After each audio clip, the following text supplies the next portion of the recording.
have noticed, Jerry, a lot of the trees are changing colors and more leaves are on the ground. Yeah, the leaves on the ground. I actually cut the grass today, and most of it was just getting the leaves up because they're falling pretty fast. Some of the trees are either stressed or the different kinds of trees are coming down early. But really, the peak season is still a couple of weeks away. But we've noticed that color, too, starting to come through. But don't want it to happen too fast. We also don't want this storm system that's coming in on Friday to be too windy. We want the leaves to stay on the trees. So they can change color, we can enjoy them.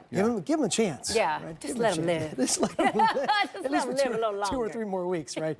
With the color outside, wall-to-wall blue, just a sapphire blue sky. Wonderful conditions today. Looking out there, it's hard-pressed to find any clouds, and really have to squint and look close and probably won't see any. Time lapse going back to earlier today and this afternoon. Again, just a crystal clear blue sky across the area, and that trend will continue for tonight. Of course, that's going to allow for a bit of a cool down, but after spending the afternoon in the toasty mid-80s, a bit of a cool down will be just fine and probably welcome by tomorrow morning. We're 85 degrees right now, dew point at 59.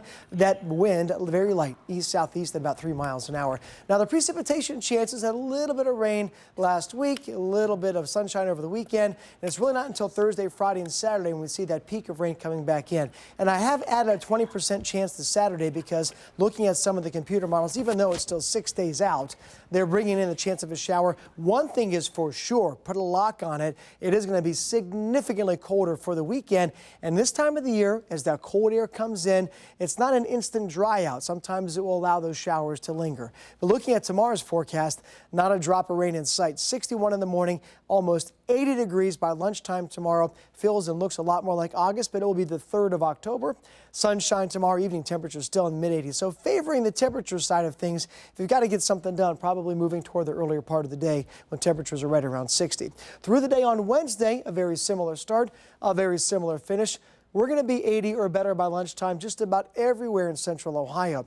The difference Wednesday will be subtle but important because we'll start to see the leading edge of some clouds coming back in. High clouds, nothing that's going to produce any showers or thunderstorms, but take note of that because that's the hint of things that come Thursday and then leading into the weekend and beyond. Here's an hour-by-hour look at least one computer model into the Doppler 10 Weather Center that shows the winds out of the south on Thursday, still keeping things warm and for the most part dry. Late Thursday after dark, so daylight hours Thursday still should be dry.